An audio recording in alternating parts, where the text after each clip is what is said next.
not like the world's fun and you're going to enjoy yourself and Islam makes it tough. No, I promise you, the world is a disgustingly difficult place. It's tough and it will try and drag you down again and again. Islam's the thing that brings beauty to that world. Islam's the thing that gives you a chance at happiness in such a tough world. So Allah subhanahu wa ta'ala, He tells us, again in the Holy Quran, in Surah Yusuf, in another place, He says, Bismillah ar-Rahman ar-Rahim, وَلَا أَجْرُ الْآخِرَةِ خَيْرٌ. The reward of the next world is incredible. It's great. It's brilliant. Allah subhanahu wa ta'ala, He tells us, but it's not for everyone. What does He say? لِلَّذِينَ آمَنُوا. It's for those who believe in Allah subhanahu wa ta'ala. وَكَانُوا يَتَّقُونَ. And also they had taqwa.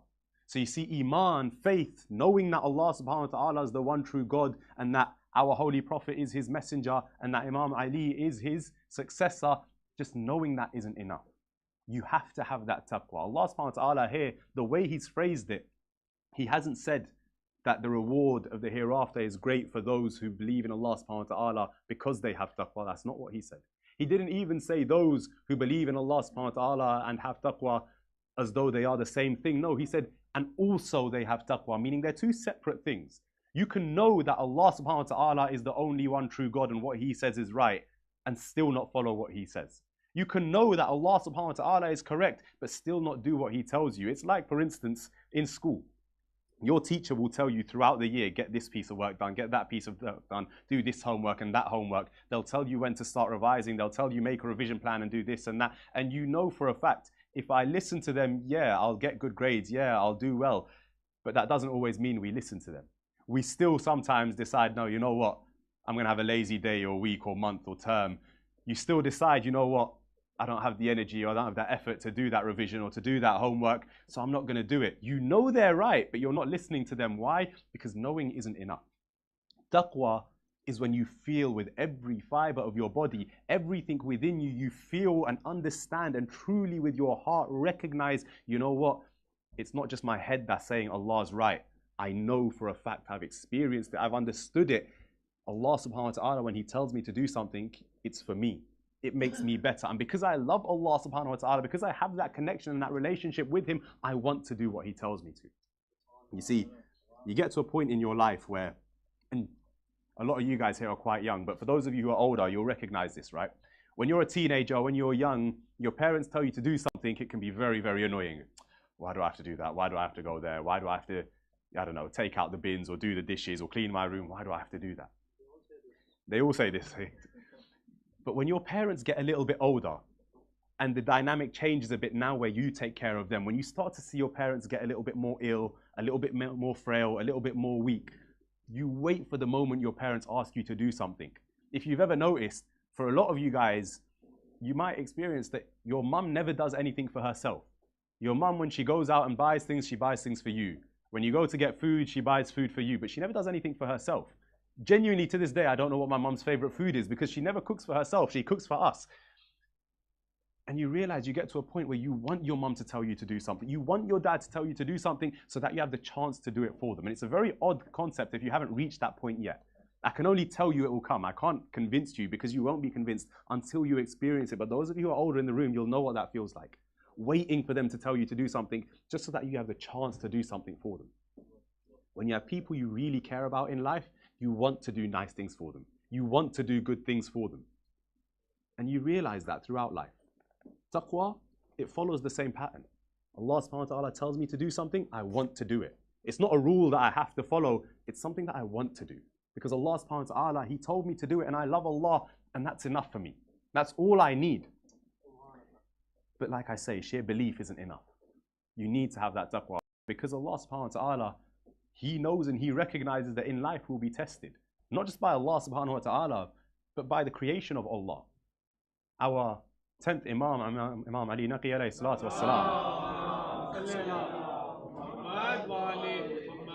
according to one narration in the book Fusuh al-Muhimma, he used to wear a ring. And on that ring, he had an engraving, an inscription, something written on that ring. It said, Allahu Rabbi. Allahu Rabbi means Allah is my Lord. Your Lord is the one who looks after you, who takes care of you, who keeps you sustained and alive and gives you everything you need, essentially. Allahu Rabbi.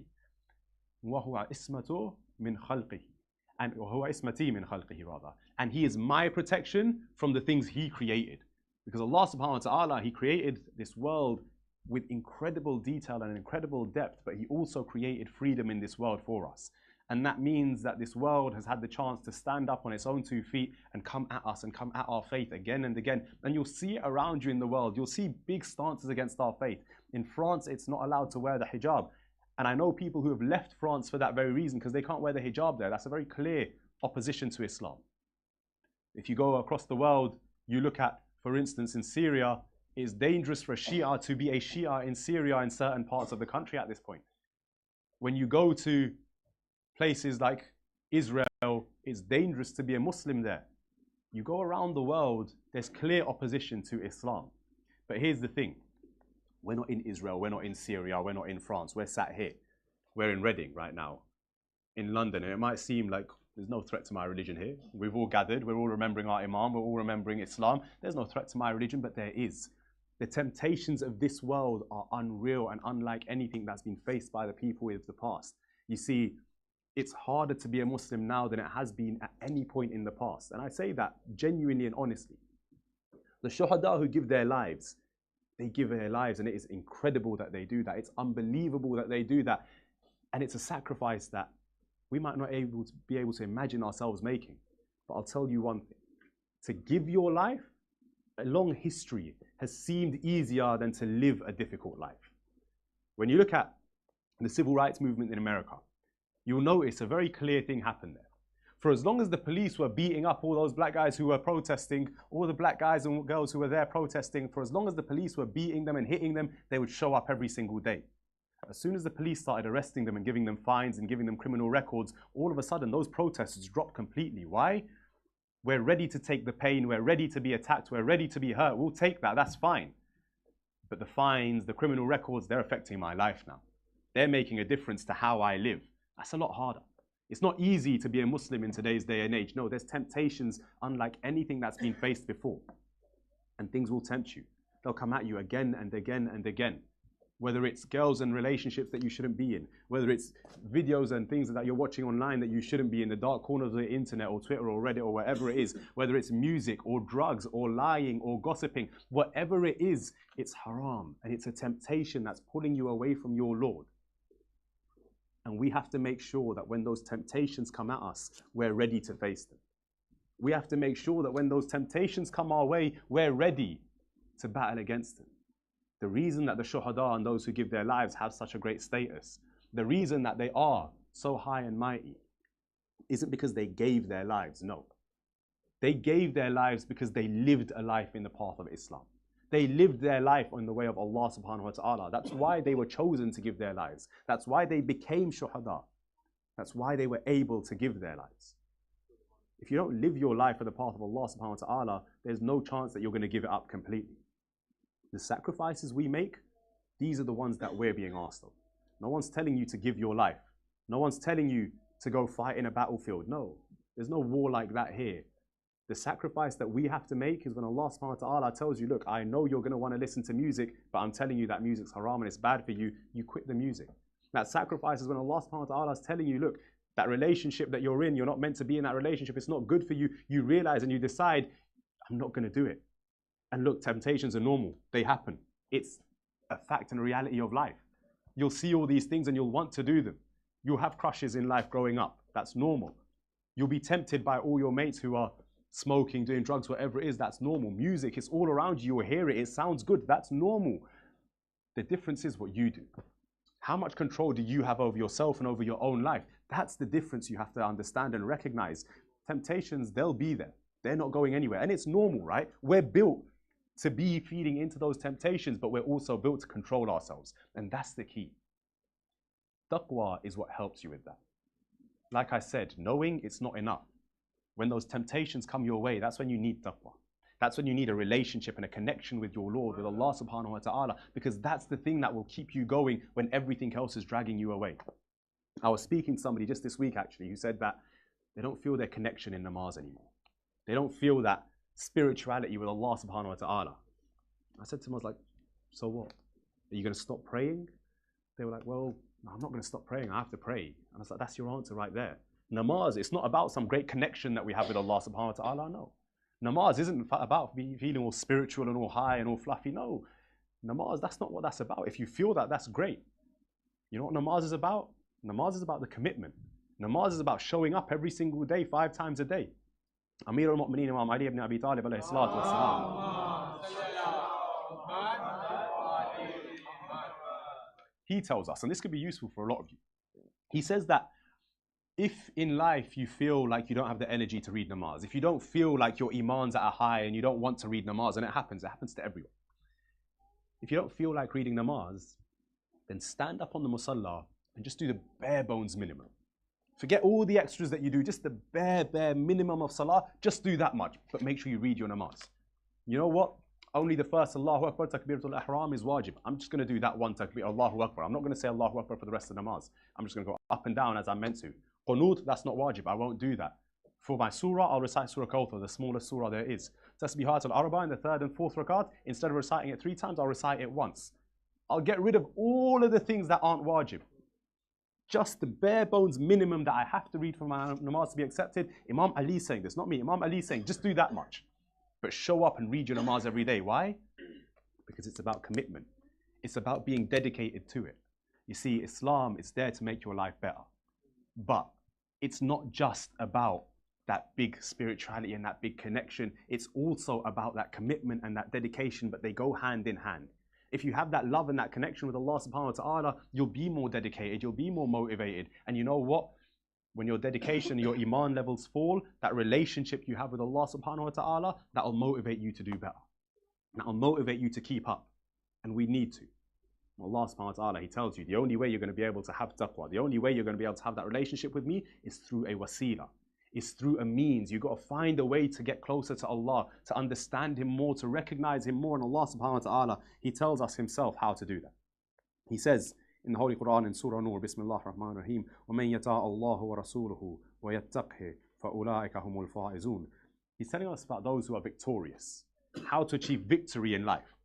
And He says that whoever obeys Allah subhanahu wa ta'ala and His messenger, they're the ones with taqwa and they're the ones who will be victorious. So if you want to have taqwa, you want a relationship with Allah subhanahu wa ta'ala, it first starts off by doing what they say. It's a very cyclical nature. Everything kind of rides back into itself here. You got to do what Allah says. That's when you'll start seeing the effects of what He's told you. When Allah subhanahu wa ta'ala tells you do this and this and this and not that and that and that, you do that, you realize, actually, no, this is good for me. You fall more and more in love with your Lord, more and more in love with your religion.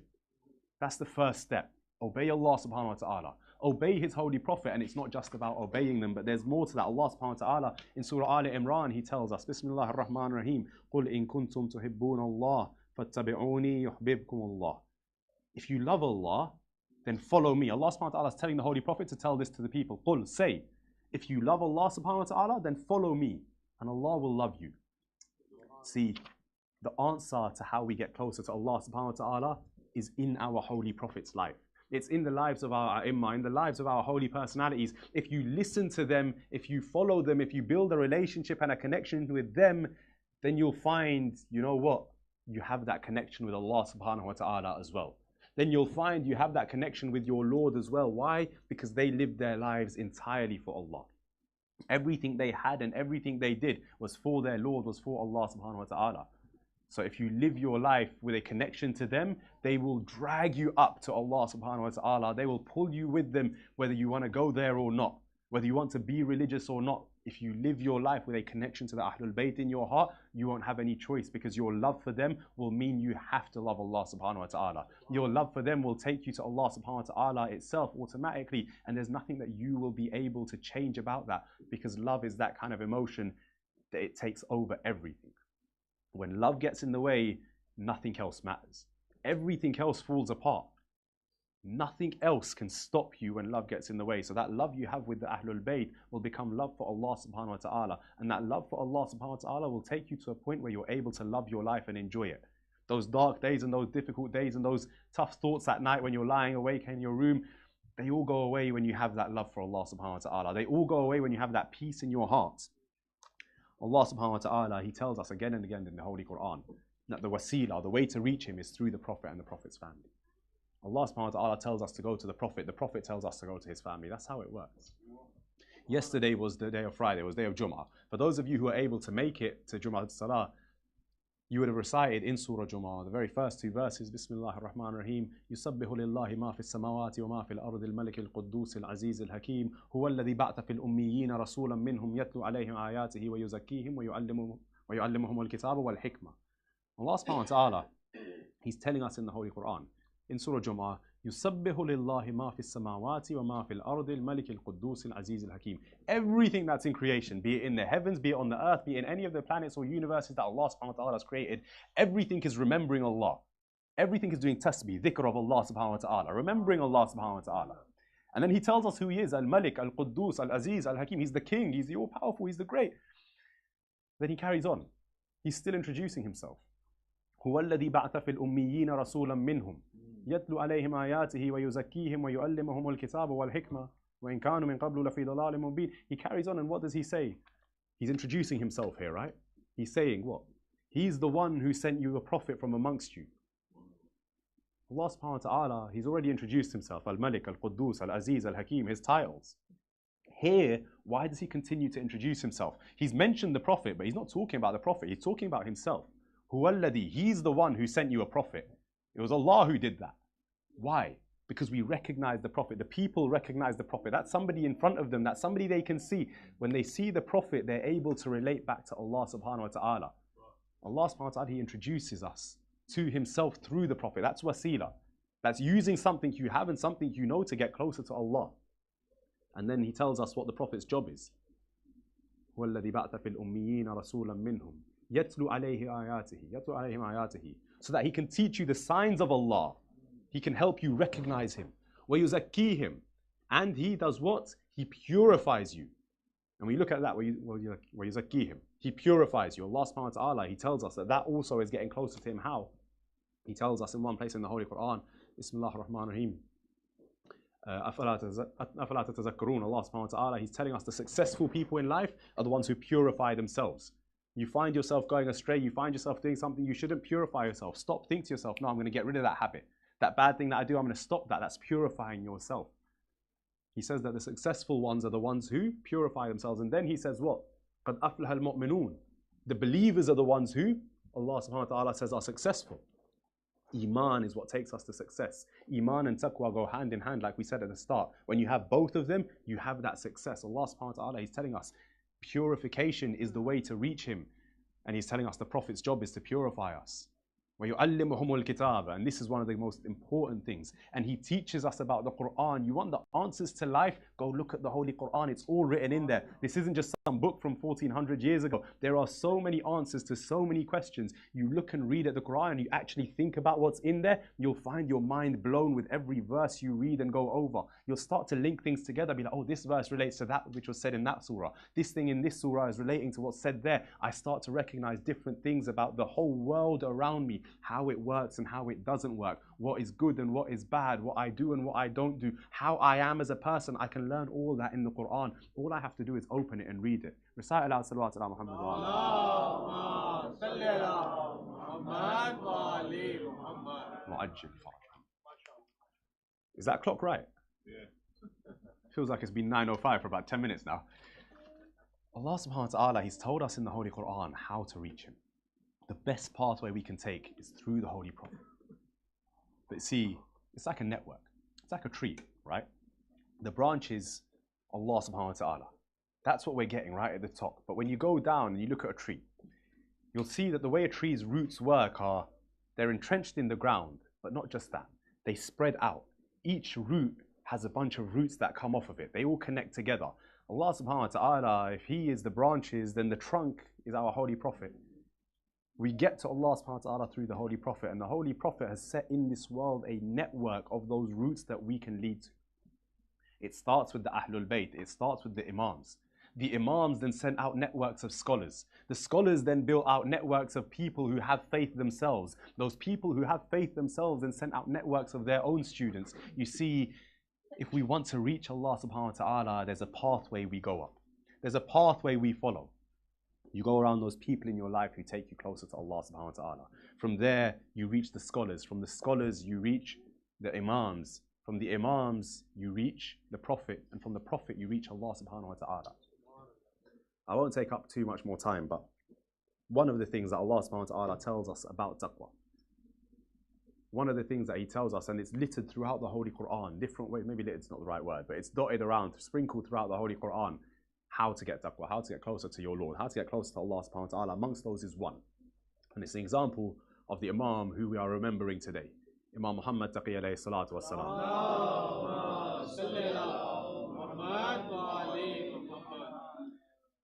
subhanahu wa ta'ala, He tells us in Surah Al-Baqarah, وَأَن تَعْفُوا أَقْرَبُوا لِلتَّقْوَى. It's closer to Allah subhanahu wa ta'ala's taqwa. It's closer to taqwa and that relationship with Allah that you're forgiving. If you're a forgiving person, if you're of a forgiving nature, you'll find Allah subhanahu wa ta'ala, He's happier with you. He's more pleased with you. He says in the Holy Quran, it is closer to taqwa that you're forgiving when something bad happens to you. Our Imam, he shows us an example of that. In the life of our 8th Imam, Imam Ali Raza alayhi salatu wasalam,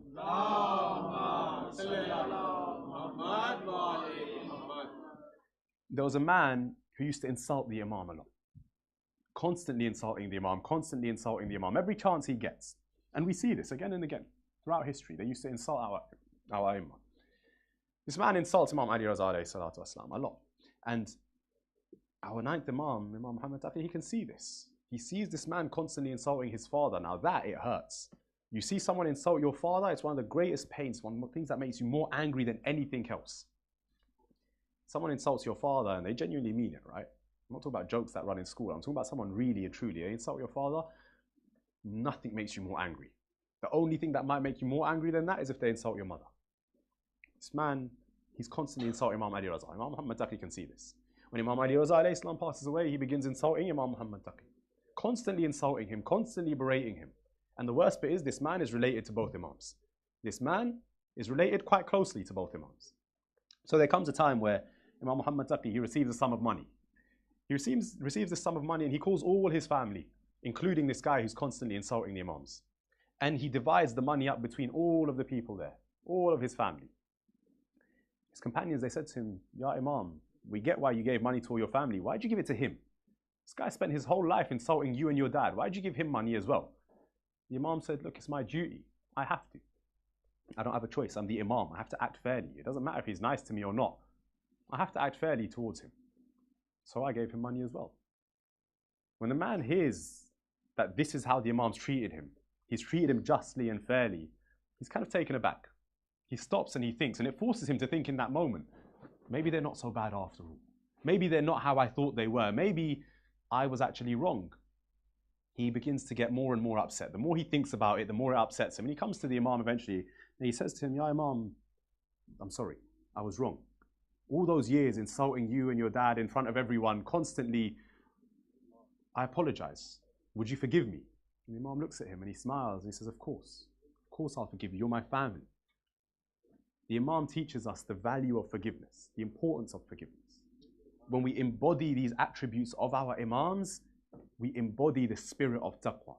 When you embody the spirit of taqwa, you find yourself getting closer and closer to Allah subhanahu wa ta'ala with each passing moment, with each passing day. Allah subhanahu wa ta'ala, He's not made it hard to reach Him, not at all. He's not made it difficult to get closer to Him, not at all. In fact, He's made it one of the easiest things that there is. There's a story of, I can't remember for the life of me whether it's one of our scholars or one of our Imams, but in either case, it stands true. A man comes to, I believe it was one of our scholars, and a man comes to one of our scholars and he says to him, would you tell me, how can I get away from Jahannam and towards Jannah? He said, I don't understand, it's so difficult.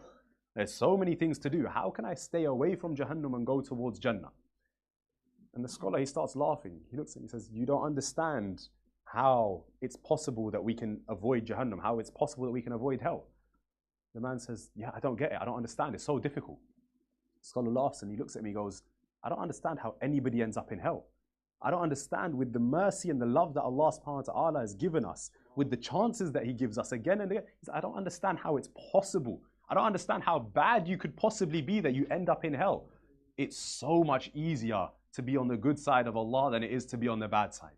It's so much easier for Allah to be happy with you than it is for Allah to be displeased with you. In fact, in the Holy Quran, very famously, and I've recited this verse with the same point from this minbar before, Allah subhanahu wa ta'ala, He says what? Bismillahir Rahmanir Rahim. Ya ayyuhan nafsul mutma'inna. Irja'i ila rabbika radiyatan mardiya. Oh, the soul who is content. What is contentment? It's happiness, it's peace. When you're happy, when you're at peace, Allah subhanahu wa ta'ala is telling you, come back to me. Return to your Lord. Radiyatan mardiya. And He's pleased with you and He's happy with you. Your happiness is what Allah wants. Allah subhanahu wa ta'ala is best pleased with you when you're happy. There's three types of souls. There's three stages or three levels that your soul can be at. The very worst is called nafs ammara. That's when you do a bad deed and you don't care. That's when you do something that you know you shouldn't be doing and you couldn't care less. Nafs lawama is the second stage. And this is the one that most people will generally be at. Nafs lawama is that stage where you'll make mistakes and you'll do things that you shouldn't, but you'll feel bad. You know, when you do something wrong and immediately after you think, oh, I shouldn't have done that. Why did I do that? Immediately after you feel that guilt and you feel that regret. Nafs lawama is that stage. That stage that most people are at. Nafs mutma'inna is that stage where you're so happy, you're so content, you're so relaxed in life. You don't even want to do things that Allah subhanahu wa ta'ala tells you not to do. You're so happy and connected with your Lord, you don't even want to do those things which Allah subhanahu wa ta'ala is disappointed with. That's nafs mutma'inna. And I promise you it's not hard to get to. I promise you it's not difficult to reach that stage. When you build your connection with your Lord and you work on that connection, you'll realize there's nothing more important for you. There's nothing greater for you. Our 8th Imam, Imam Ali Raza alayhi salatu wasalam, he describes that feeling for us. He tells us what it's like to be at that stage. A man comes to him and he asks him, he says, how is it possible that you don't commit sins, that you, the Imams, don't commit any sins, that you don't do any wrongdoing? The Imam looks at the guy and they were standing outside. He goes, pick up some of this soil from the ground. I picks up soil. The Imam goes, eat it. The man looks at him, he's like, Mama, I'm not going to eat that. Like, all due respect, I'm not going to eat that. The Imam looks at me, he goes, the same way you're looking at that soil, that's exactly how I look at things that Allah is disapproving of. That's the same way that I see things that Allah doesn't like. I don't want to do it because Allah disapproves of it. And you'll realize that in your life. You have moments where those things, they apply to you. Especially if you've got people who you care about in life. When they do something wrong, it annoys you. Why? It doesn't affect you, but it annoys you because you care about them. That could be anybody. That could be a friend. It could be a sibling. It could be a relationship. It could be your son, your daughter. It could be anyone, right? When they're doing something wrong, it annoys you. When they're doing something they shouldn't be, when they're doing something that's bad for them, you get annoyed. Why? It's got nothing to do with you. It doesn't affect you in any way, shape, or form, but you care. It matters to you. So it annoys you. In the same way, when people around you are doing things that go against Allah subhanahu wa ta'ala, it starts to annoy you. It starts to bug you. You start to feel that disapproval. Why is that happening? Why are they doing this? And we should. Allah subhanahu wa ta'ala, He wants you to feel that as well. Final story, inshallah, before I wrap up, where Allah subhanahu wa ta'ala, He says, or there's a story, it's a little bit after the time of Nabi Musa. Allah subhanahu wa ta'ala, He tells Angel Jibreel, go down and send my azab, send my punishment on this group of people. There's a sin that they've been committing that Allah subhanahu wa ta'ala disapproves of. They've been reminded and they've been taught, but they won't stop doing it. So Allah subhanahu wa ta'ala, He says, go, send down my azab, send down my punishment on these people. Nabi Musa comes, the angel Jibreel, he comes down. He sees the people and he sees amongst them there's one man who's doing sajda. He's praying to Allah subhanahu wa ta'ala in whatever way they prayed in those days. This was before the time of Islam and before the time of the teachings of namaz as we know it now. But he's got his head in sajda, he's praying to Allah subhanahu wa ta'ala. Comes back up to Allah. He goes, Ya Allah, there's one amongst them who's praying to you.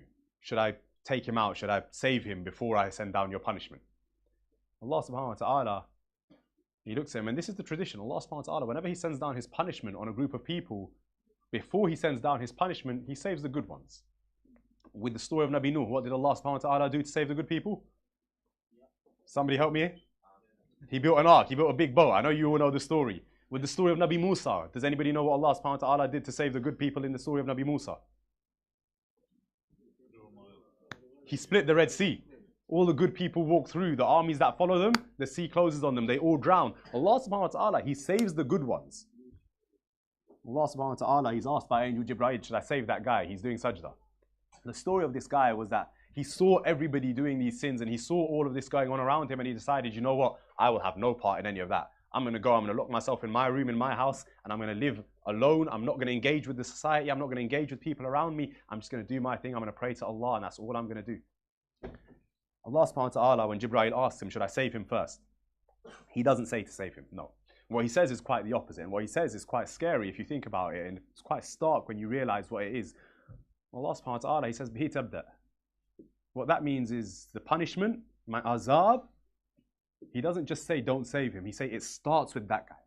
I want him to be punished first before any of the rest of them. This is a guy in sajda. He's calling out to Allah subhanahu wa ta'ala. He's praying to Allah. Allah says it starts with him. He's the first one to get my punishment. Why? In Jibreel, he asked the question, Ya Allah, why him? Why does it start with him? Why does he get punished as well? Allah says, all around him, the people are disobeying me. All around him, people are doing things which I've told them not to. And he doesn't care. He's locked himself in his room and he doesn't care about people disobeying me. He just cares about his own prayers. Allah says, I don't want that. I don't care about that. That's no use to me. That's no good to me. I don't care about that. I want you to care. I want you to have that. And when we look throughout the Quran, when we look throughout the teachings, we see again and again and again, everything is rooted in two things: your intellect and your emotion. The beauty of Islam, the beauty of Islam is that Allah subhanahu wa ta'ala, He recognizes that it's not just intellect. And He also recognizes that emotion isn't enough. Allah subhanahu wa ta'ala, throughout our religion, He's telling you there's so much to it that you have to understand and recognize and embody and embrace. He recognizes your emotions count. There's other schools of faith and other sections within Islam as well that believe that emotion has no part in religion, that you have to part ways with your emotions entirely. That's not true. Islam recognizes your emotions. Islam tells you, act through those emotions. Taqwa, that's emotion. What we've been talking about this whole time, that's emotion. That's love for your Lord. Love for Allah subhanahu wa ta'ala. Your emotion, it matters. So find that emotion, find that connection. And for us, we're blessed. The best place we find that emotion. When I talk about emotion, and you think of somebody who is emotional, what do you think of? Somebody who feels emotions with real passion.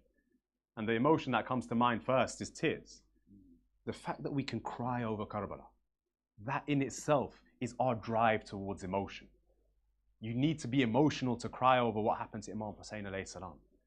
You need to have emotion. Allah's telling you that emotion, harness it, take hold of it. Learn from the stories of the Ahlul Bayt. Connect yourself with the Ahlul Bayt. Connect yourself with the Holy Prophet and his family, and you'll be able to connect yourself with me. Our taqwa comes from our emotions. Our taqwa comes from our relationships, our connections. Allah subhanahu wa ta'ala, He's taught us so incredibly throughout the Quran, again and again, in every single one of our teachings. Recognize what you're feeling. Use those feelings to drive yourself towards Allah subhanahu wa ta'ala. And if you can do that, you'll find Allah subhanahu wa ta'ala, He doesn't just save you from the hellfire, but He promises you Jannah. In that world and in this world, you'll have success. And it's tough to understand what that blessing and benefit of Allah subhanahu wa ta'ala looks like. It's tough to understand how incredible Jannah will be. But I always use the same example when trying to give some kind of an image as to what Jannah will look like. When you were in the womb of your mother, all you knew was darkness. Maybe you heard the sounds of the voices of your parents, but apart from that, it was just darkness. You were fed as much as you needed to be fed, not more, not less. You had warmth, comfort, that was it. You had nothing else. But how many of us, even though we had everything we wanted there, it was peaceful in the womb of your mother. I mean, I don't remember it, but I imagine so. It's peaceful in the womb of your mother. You've got everything you need. You've got everything you have. At that point, all you know is darkness. And then all of a sudden, you enter this world, and this world is incredible. You've got planes, and you've got internet, and you've got phones, and you've got all sorts of things that you could never imagine. You've got buildings and skyscrapers. You've got valleys and mountains and skies and oceans. You've got stars and moons and planets. You've got all of that. When you were in the womb of your mother, how much of that could anybody have ever imagined? You had no clue that there was a world like that out there, but there was. Even though you couldn't see it, even though you had no idea what was on the other side of life for you, it was all there and it was all waiting for you, and it was incredible. To this day, if you go out, alhamdulillah, I've traveled a lot quiet. I've traveled quite a lot around the world. Alhamdulillah, I've had my chance to see a lot of the world. And every time I travel to a place where there's beauty, natural beauty, I find myself in awe. I found myself astounded every single time. Even though usually you're looking at the same thing. Natural beauty is what? It's trees, it's valleys, it's mountains, it's oceans. I've seen trees, I've seen valleys, I've seen mountains, I've seen oceans, but every time I see it, I'm astounded by how incredible it is, astounded by how beautiful it is. You see, there's so much in this world that we're yet to discover. Imagine when Allah subhanahu wa ta'ala tells you the next world, the jump to the next world is even better than the jump from the womb of your mother to this world, then just try and recognize for yourself. I won't be able to picture it, I won't be able to imagine it, but it's out there and it's incredible and it's amazing and it's more than I could ever imagine. It's more than I could ever imagine. That's what Allah subhanahu wa ta'ala has promised us. And He's promised that if you do right by Him and if you do right by yourself, He'll make sure you're there and He'll make sure you're there forever after. He'll make sure that once you get those rewards, they're not taken away from you. That's the nature of heaven. That's the nature of the next life. And like we said right at the start, Allah subhanahu wa ta'ala in the Holy Quran, He tells us, "Ajrul akhirati khayra." The reward of the next life is great. It's incredible. But who is it for? لِلَّذِينَ آمَنُوا وَكَانُوا يَتَّقُونَ. It's for those who believe in Allah subhanahu wa ta'ala and they have taqwa. Recite aloud salawat ala Muhammad wa ala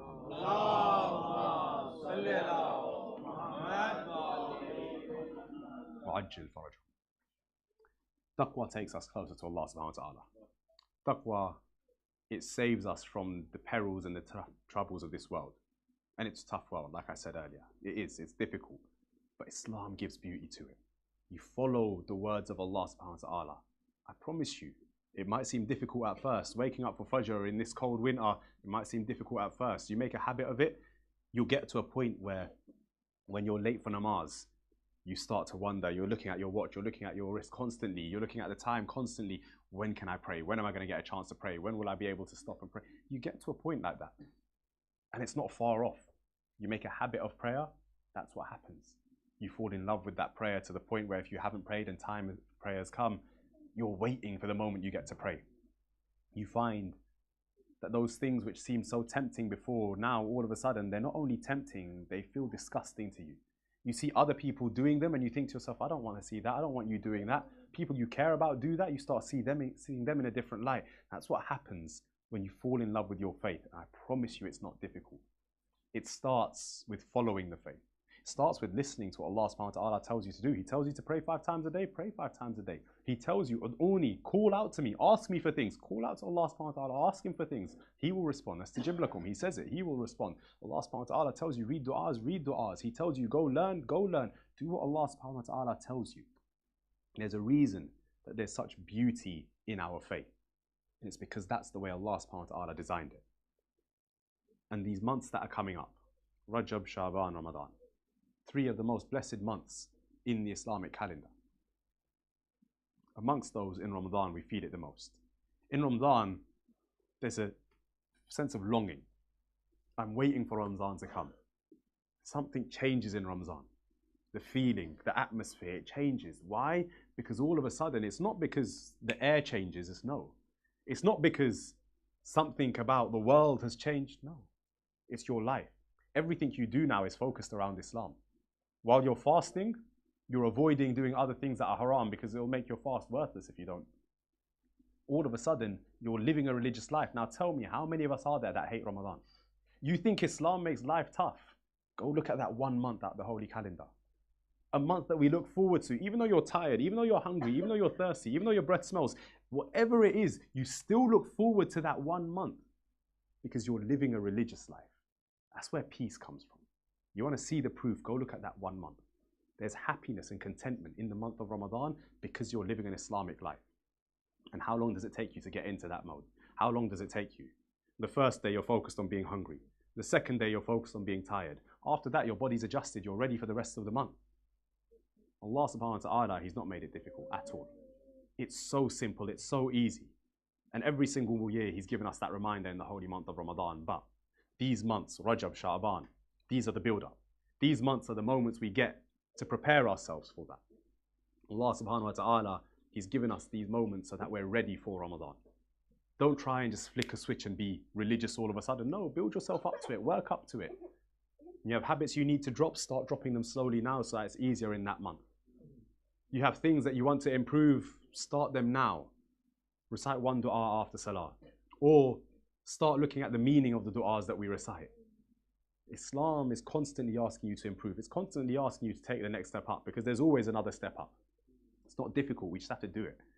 If I'm not reading my namaz on time, or if I'm not reading my namaz at all, then start reading my namaz. If I'm not reading on time, then start reading on time. If I'm reading on time, then try and focus a bit more with my salah. If I'm focusing in my salah, then try and look at what the meaning of what I'm reading is. If I'm looking at the meaning of what I'm reading, then start reading some du'as with it. If I'm reading du'as, look at what they mean. Try and connect and try and take that next step up. For each and every one of us, we know and we understand what that next step is for us. We just have to take it. And you'll see that beauty. The beauty of Ramadan will spread throughout your entire life. Every calendar month, you'll have it there. Allah subhanahu wa ta'ala, He tells you to have taqwa, have that love for Him. Find the means to get to Him. Obey Him and obey His Prophet. Listen to what they tell you, because ultimately, it benefits you. Ultimately, you're the one who it is good for. And if you can do that, you get the blessings of this world and the next. If you can do that, you get success in this life and the next. And there's no greater reward than success in every avenue that we go for. There's no greater reward than success in every endeavor that we take. So in the end, we raise our hands in dua and we pray to Allah Azza wa Jal.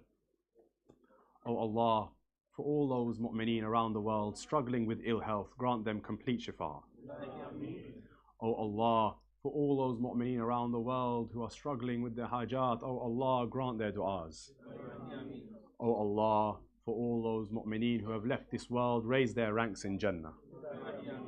Oh Allah, allow all of us here, our families and our loved ones, to be amongst those who you call the muttaqeen. Oh Allah, hasten the reappearance of the Imam of our time and allow us to enter Jannah under his banner. ربنا تقبل منا إنك أنت السميع الدعاء.